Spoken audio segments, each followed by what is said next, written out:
once you're actually, a society is using force to impose on other people who don't have a say in the government, now you've got fascism operating. That's so parents are fascist? Say again? Are parents fascist?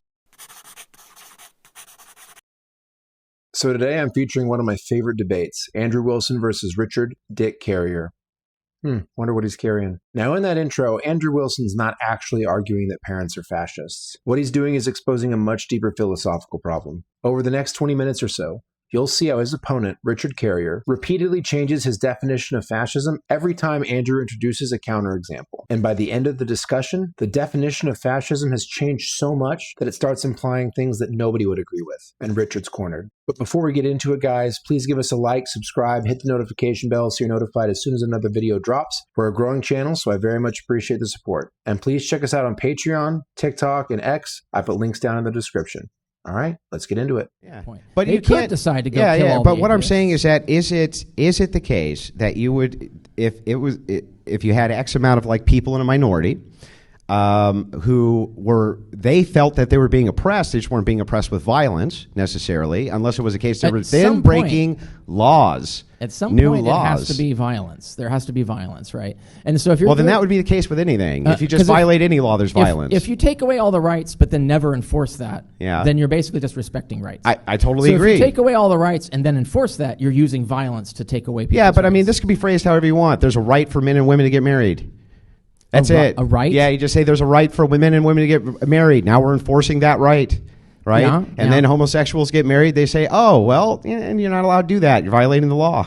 Well, so I'm pretty sure, if you want to follow the logic on that, I agree with the conservative Supreme Court decision written by Neil Gorsuch and concurred by Roberts on why actually that it follows out of the Civil Rights Act that it would be against that. So you would have to overthrow the Civil Rights Act. Okay. Or so just have it reinterpreted or amended. Yeah. You could have things amended. Right, correct. Things like you this. could Well, what I'm saying is that amend these it, are whatever. all, this was done in a lawful way, right, to get these things done. Which it was, right? So Yeah, but if it's done in a lawful way to get them undone, right, Yeah. is that now fascism? What do you, yeah, no. So Yes or no? fascism Yeah comes- or no? So if it's done in that way, Yeah. the process is not fascist. The end result might be if they start coming after you with billy clubs to like arrest gay people, for example. Well, they're not going to arrest them, but what if they just don't let them get married? But if they just what don't if let them they? get- no, yeah, hang on, Richard. Let me ask the question. So let's say, for instance, they go through, they outlaw OnlyFans, prostitution, things like this, make that law. They outlaw homosexual marriage, make that law.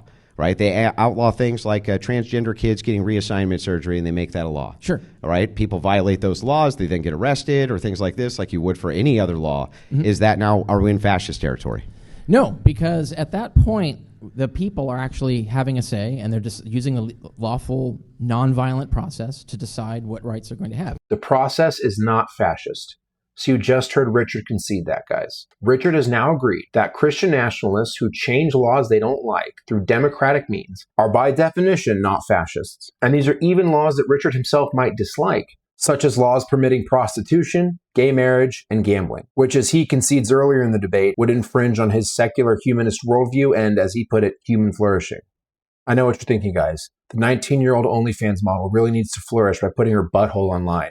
But keep this framing and this definition in the back of your mind, folks, because, spoiler alert, we're going to come back to it. Perfect. Now, we would engage in persuasion, right? And so I would think that that's going to be bad. It's going to lead to bad outcomes. Now then, tell But we me can talk any about of the current actual basis. This of is perfect. Evidence. So this is why secular. Now we're getting there. humanism is So, about evidence. so help me out here. What Christian nationalist proposition then fits this form of fascism? Use of force rather than persuasion, democracy. Yeah.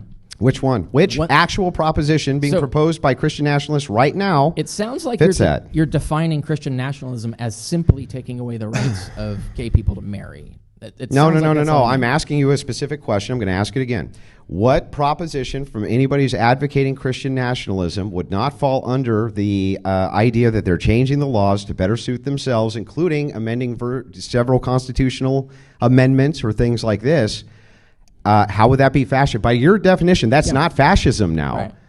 So if that's the case, it only becomes fascism when violence comes up. Yeah, right, exactly. So Christian nationalism is not, in fact, unless you can give me the propositions of Christian nationalism that are going to lead to this sort of violence rather than just law changing, can you? So are you claiming that Christian nationalism won't increase. I didn't claim anything. I asked you a question. Can you steel man what? Or at least repeat back. I got to understand what you're getting at. So I need. You don't. You don't need to understand what I'm getting at to understand my question. You just need to answer the question. I don't know what you're asking for. Well, let me ask you again. Yeah. Christians right now, Christian nationalist thought leaders all over the place, who are saying we want to amend these various laws under the democratic rules, use the Constitution in order to amend many of these laws. Yeah.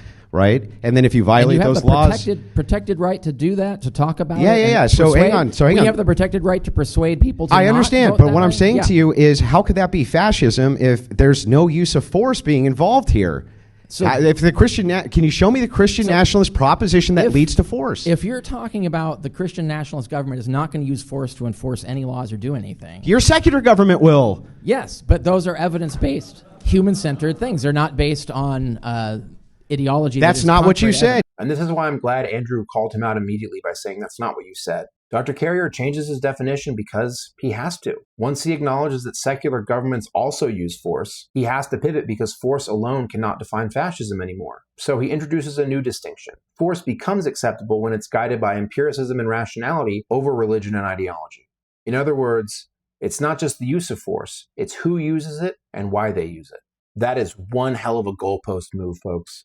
This isn't just a football term. Moving the goalpost is another logical fallacy. It's where you change the criteria or standard of an argument after it's already been addressed. A good example would be what Richard just did. He claimed fascism was the use of force instead of politics or persuasion. And when countered, he changed that definition to now mean a use of force that's unjustified based on a secular humanist worldview.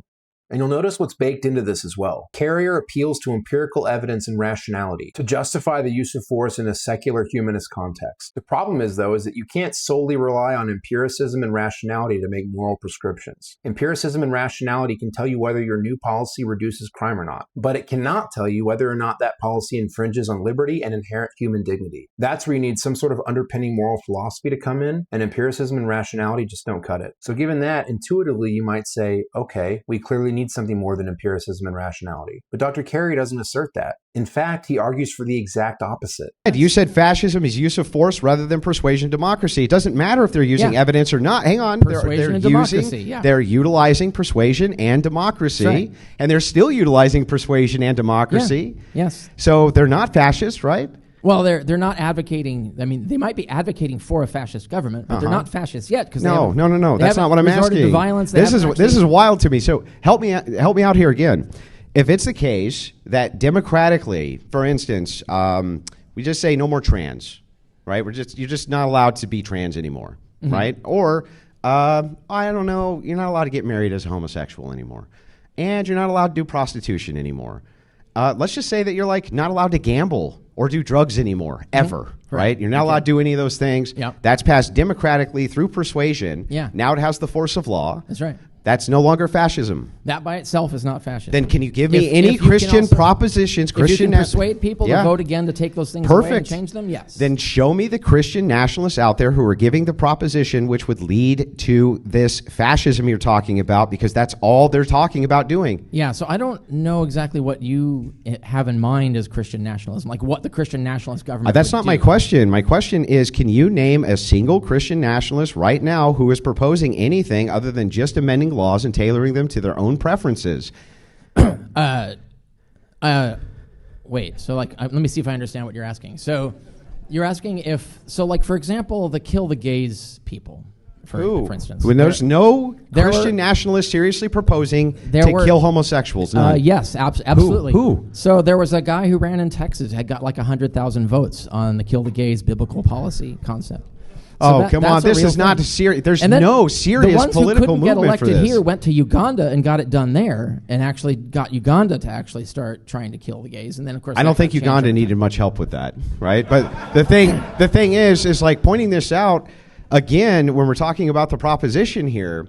I can't actually think of a serious Republican, a serious person in office, or a serious Christian nationalist who has any sort of following which could actually have anything get done like this, who's proposing anything other than amending laws, having them enforced to suit their preferences, like you. Hang on, just like you are. You can't call that fascism then, by your own definition. So It depends on like what. That's why I'm just not even clear on what you think that Christian nationalists are going to do when they take over. So I'm asking you, which Christian nationalist has a serious proposition for utilizing force other than democracy and persuasion, which is what you're considering fascism to be. You said all of them are fascist right in your opening statement. Can you give me the proposals that they're making? The opening statement. Yeah. So the Christian nationalist idea of destroying the Constitution, right? Of actually taking away these checks and balances that actually, for instance, taking away democracy, for instance, taking away the women's right to vote, for instance. So these things. Wait. If you take away women's rights to vote via persuasion and democracy, that's not fascism. So democratically taking away a woman's right to vote is fascism. But we already agreed changing laws democratically is not fascism. So why is this different? It's not. But what this shows is yet another point in when Richard's definition of fascism evolves. It's shifted from use of force to who uses that force to that force now creates outcomes that I do not like. No, by the time you get to that, right, by the time you're actually taking away a right that is necessary for a well-functioning government, now you're actually involved It's in not fascism. Necessary for a well-functioning government. You're limiting the power. You're actually putting the power in men. So now men control the government. So yeah, that would actually start to be trending. Wait, hang on. Well, okay, so I mean, then 18-year-olds control the government and 17-year-olds don't? They're disenfranchised?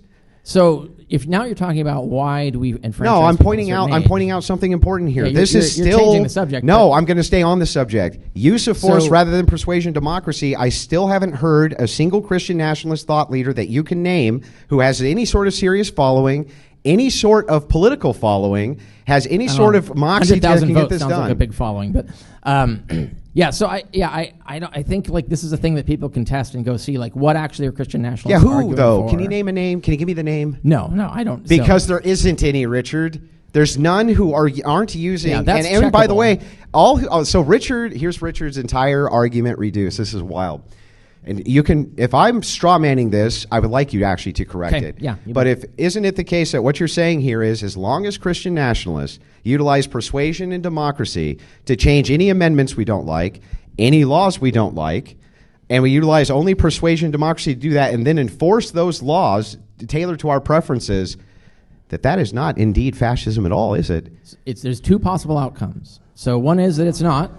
The other is that if they start actually using violence to suppress the vote, for instance, if they actually start contradicting the humanist necessary rights-based democracy, if they get rid of the democracy and the persuasion part, now they're fascists. Right? Well, they can limit democracy. Once you've got billy clubs beating people up for saying things you don't like. Yeah, I know, but nobody's proposing that. No Christian nationalist. You can't name one. Name one. So can you just name one? Just one. What will you do if I have YouTubers out there find a bunch of names that fit that? Like what behavior would you engage in? I would engage with those same YouTubers and I would say, look, let's go through it. Are these people actually proposing that we're using force? These serious, like guys who can actually get this done, they're seriously proposing that we're using force in order to do anything other than enforce laws that the majority of people want because they're voting them in. Getting rid of democracy itself then would not be an example of that. That would actually be instituting a fascist government. So you're not getting rid of democracy by limiting it. No, all you're doing is putting bumpers on it. Like you want. No. Like if you take away the votes of half the people, you're actually working. That's not destroying democracy. That's flat out illogical. Then why can't 15-year-olds vote? So that gets to the competence argument, right? So there are people who are adults, let's say 40-year-olds, who can be declared legally under due process of law to be incompetent. And so then they don't get the vote. Okay, so help me out here. Why is it then that if we let's just say hypothetically we raise the voting age to 35, is that fascism? Yeah, I would say so. It's because you're disenfranchising competent people who are actually part of the society and therefore have an equal say. Do you think 17-year-olds are a lot less competent than 18-year-olds? So that varies case by case. So exactly. It varies case by case. If we wanted to have a better system, we could have competency tests, and so decide the age, rather not by age, but by whether you pass the competency test. And then some people over 18 would not qualify as competent, and some people under 18 would qualify as competent. What about prisoners? That would be the most rational system. Should prisoners be able to vote? Say again? Should prisoners be able to vote? Not when they're in prison, because they've actually gone through due process. But wait, due process. They didn't have the right taken away. So that's not fascism, right? It was due process. So that's you right. can limit prisoners being able to vote. Yeah. Okay, and that's not fascism. Yeah, but you can't limit any other voting bloc. That's a punishment for a crime. So that's through due process, not arbitrarily. Yeah, but it's still democracy. Let's say that you had like only people who could own property could vote.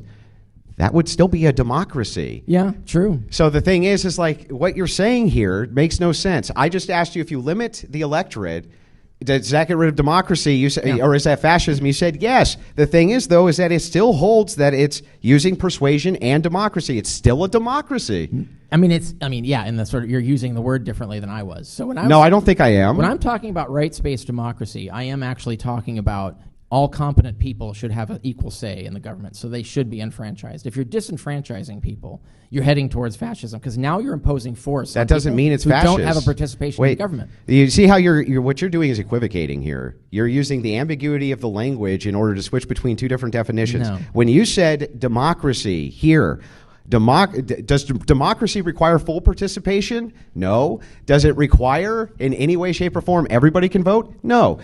Can we have certain people who they have stakeholder democracy, for instance? You can vote if you meet such and such criteria. Yeah. You can vote if you can pass the civics test. Yeah, you can true. vote if you do this. You can vote. That still fits the criteria of democracy, doesn't it? That is not what I meant by democracy. You're defining democracy as broadly as possible, which is fair. That's an actual use of the word.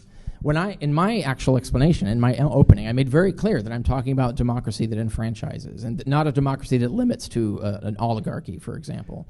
So you got to have rights. To have rights-based democracy, an evidence-based rights-based democracy, all competent people should have an equal say. They should not have it lorded over them by everybody else. Yeah, but you haven't demonstrated.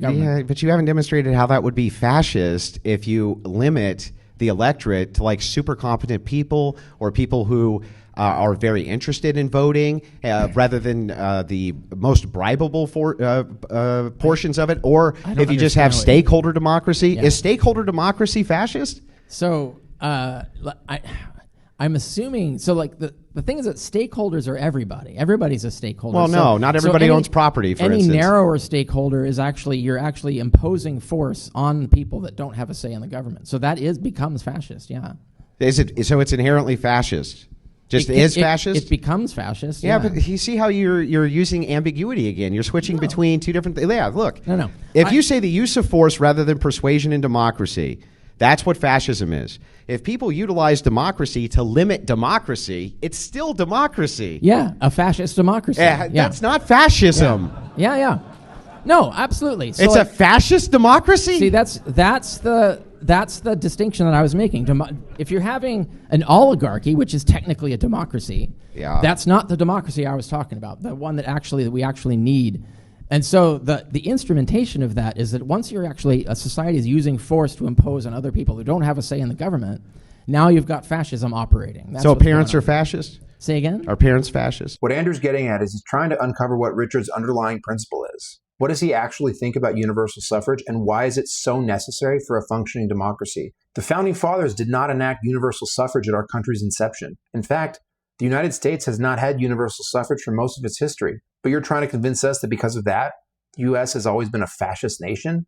Get the fuck out of here. Eventually, Andrew does get Dr. Carrier to admit that there are conditionals to who we allow to vote. But again, those conditionals have to fall in line with secular humanism for Ryan to approve, aka my preferences. In a macro sense, this concession is important though, because it fundamentally shifts the debate in Andrew's favor. And we all know this. Of course, we don't enfranchise everybody. For example, children don't vote.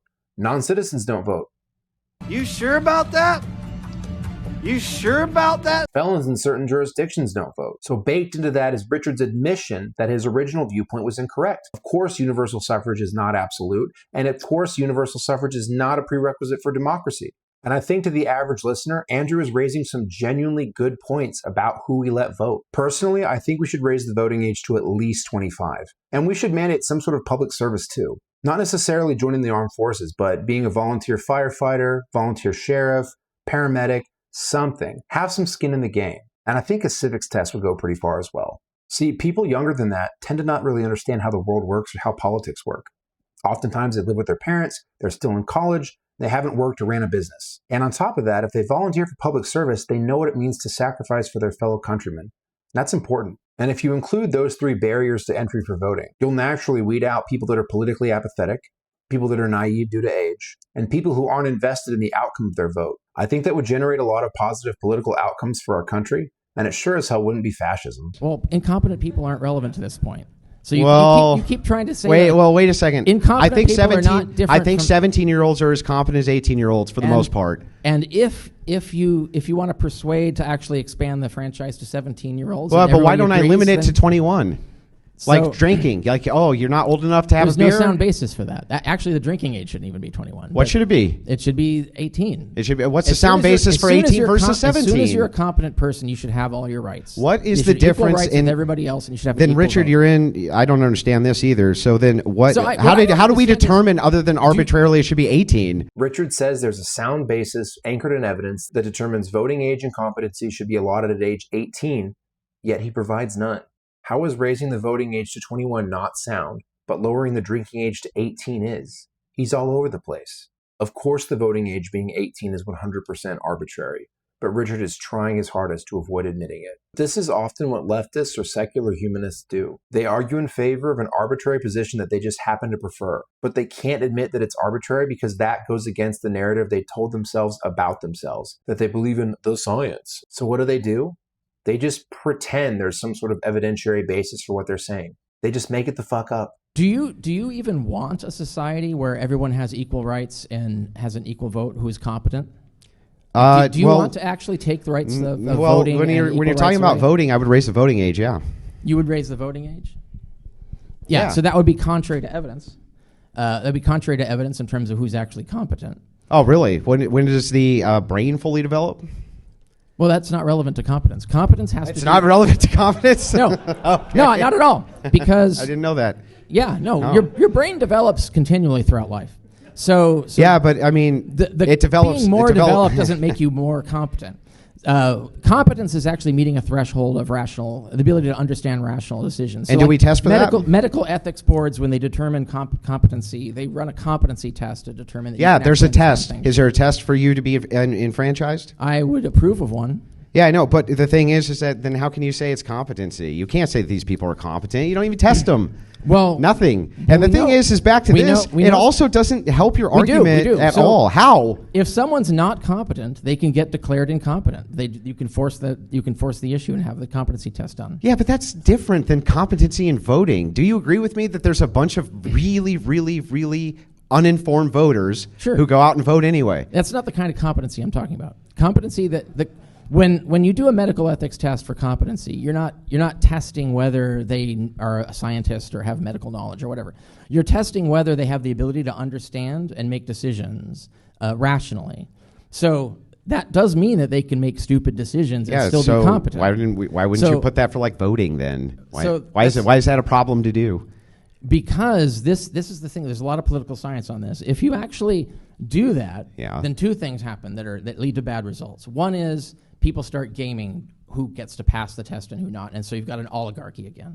The other thing that happens is that you can't have a society of the governed if you're excluding people who actually are competent. If you make up an idea of competence that doesn't really relate to the competency that we're trying to talk about now. Yeah, but you also have can you make rational but you have other issues with universal. If you have the ability to make rational decisions about your life, then you actually are competent enough to be a but you society. have bad issues here too with universal suffrage. You end up with incompetent voters who can be bribed because they on the short term they get things that they want. That's not the competency that we're talking about. It is the competency that we're talking about. Now you're obfuscating by using two different concepts of competency. I mean, okay, first of all, I didn't even define what I meant by it. I'm trying to use what you mean by it. No, I'm watching you do it. And so the second portion here that we're looking at is, again, your claim here is that suffrage has to be universal or it's fascism. When your opening statement, when I asked you to define this, and I remember I made sure I got you to do it 3 different times so that I was clear. use of force rather than persuasion, and democracy. You're now saying that the democracy that you're talking about is a requirement of full enfranchisement. Full enfranchisement. Well, I mean, apart from the exceptions we just talked about, right? Yeah, right. So the thing is that anything outside of that is fascist? Is a fascist society? Oh, yeah, I see what you're saying. Well, it depends on how it implements that. So fascism comes through implementation, right? So yeah, I would say there's definitely degrees of fascism there. But it's not a fascist society. It might be. It might be slightly fascist. It might be heading towards a fascist state. It could be half fascist. Yeah, there's degrees of fascism. It's 10% fascist? 10% what?